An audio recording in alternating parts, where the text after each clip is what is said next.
আজ বুধবার দেশের আবহাওয়ায় থাকছে বৈচিত্র্যের ছাপ। একদিকে তাপমাত্রা কিছুটা কমার সম্ভাবনা, অন্যদিকে দেশের বিভিন্ন অঞ্চলে বৃষ্টি, বজ্রসহ বৃষ্টি এবং দমকা হাওয়ার আভাস দিয়েছে বাংলাদেশ আবহাওয়া অধিদপ্তর। দক্ষিণ পশ্চিম বঙ্গোপসাগরে অবস্থানরত লঘুচাপটি আরও ঘনীভূত হওয়ার সম্ভাবনা তৈরি হওয়ায় এর প্রভাব পড়তে শুরু করেছে দেশের আবহাওয়ায়। বিশেষ করে উত্তরাঞ্চল ও উত্তর পূর্বাঞ্চলের জেলাগুলোতে ভারী থেকে অতি ভারী বর্ষণের শঙ্কা রয়েছে।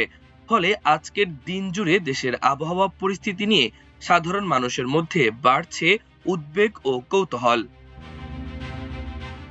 আবহাওয়া অধিদপ্তরের সর্বশেষ পূর্বাভাস অনুযায়ী আজ বুধবার সকাল থেকে দেশের বিভিন্ন অঞ্চলে মেঘের আনাগোনা বাড়তে পারে। রংপুর, ময়মনসিংহ ও সিলেট বিভাগের অনেক জায়গায় বৃষ্টি অথবা বজ্রসহ বৃষ্টির সম্ভাবনা রয়েছে। একই সঙ্গে ঢাকা ও রাজশাহী বিভাগের কিছু কিছু এলাকায় অস্থায়ীভাবে দমকা কিংবা ঝড়ো হাওয়া বয়ে যেতে পারে। এছাড়া খুলনা, বরিশাল ও চট্টগ্রাম বিভাগের দু এক জায়গাতেও বিক্ষিপ্তভাবে বৃষ্টি হতে পারে বলে জানিয়েছে আবহাওয়া অফিস। দিনের বিভিন্ন সময়ে আকাশ মেঘলা থাকতে পারে এবং কোথাও কোথাও বজ্রপাতের ঘনঘটাও ঘটতে পারে।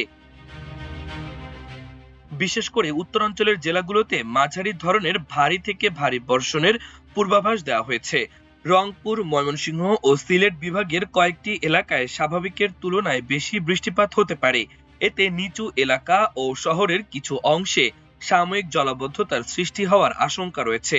নদীবন্দর সমূহকে সতর্ক থাকতে বলা হয়েছে, কারণ বজ্রসহ দমকা হাওয়ার কারণে নৌযান চলাচলে সাময়িক বিঘ্ন ঘটতে পারে।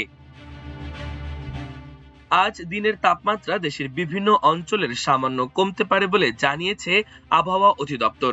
গত কয়েকদিনের তুলনায় কিছুটা স্বস্তি মিলতে পারে গরম থেকে, তবে রাতের তাপমাত্রা প্রায় অপরিবর্তিত থাকতে পারে। দিনের বেলায় মেঘলা আকাশ ও বৃষ্টির কারণে তাপমাত্রা সহনীয় পর্যায়ে থাকলেও আর্দ্রতার কারণে ভ্যাপসা গরম অনুভূত হতে পারে। রাজধানী ঢাকাতেও আজ আকাশ আংশিক মেঘলা থেকে মেঘাচ্ছন্ন থাকতে পারে। দুপুরের পর কিংবা সন্ধ্যার দিকে হালকা বৃষ্টি অথবা বজ্রসহ বৃষ্টির সম্ভাবনা রয়েছে। এ সময় হঠাৎ দমকা হাওয়া বয়ে যেতে পারে।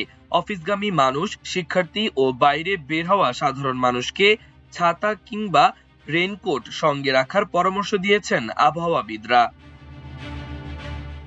এদিকে আবহাওয়া বিশ্লেষকরা বলছেন, বঙ্গোপসাগরে সৃষ্ট লঘুচাপটি যদি আরো শক্তিশালী হয় তাহলে আগামী কয়েকদিন দেশের বিভিন্ন অঞ্চলে বৃষ্টির প্রবণতা আরো বাড়তে পারে। বিশেষ করে উত্তর ও উত্তর পূর্বাঞ্চলে ভারী বর্ষণের তাপমাত্রা বৃদ্ধি পেতে পারে। সেই সঙ্গে বজ্রপাতের ঝুঁকিও বাড়বে। কৃষকদের মাঠের ফসল ও ধান সংগ্রহে সতর্ক থাকার পরামর্শ দেওয়া হয়েছে। আজকের আবহাওয়ায় সবচেয়ে বেশি সতর্ক থাকতে বলা হয়েছে খোলা জায়গায় কাজ করা মানুষদের, বজ্রপাতের সময় গাছের নিচে অবস্থান না করা, নদী বা খালে মাছ ধরতে না যাওয়া এবং বৈদ্যুতিক খুঁটি থেকে দূরে থাকার পরামর্শ দেওয়া হয়েছে। ঝড়ো হাওয়ার সময় ছোট নৌযানগুলোকে নিরাপদ আশ্রয় থাকার নির্দেশনাও দেওয়া হয়েছে। সব মিলিয়ে আজ বুধবার দেশের আবহাওয়া থাকবে কিছুটা অস্থির। কোথাও ঝড় বৃষ্টি, কোথাও ভারী বর্ষণ, আবার কোথাও ভ্যাপসা গরম।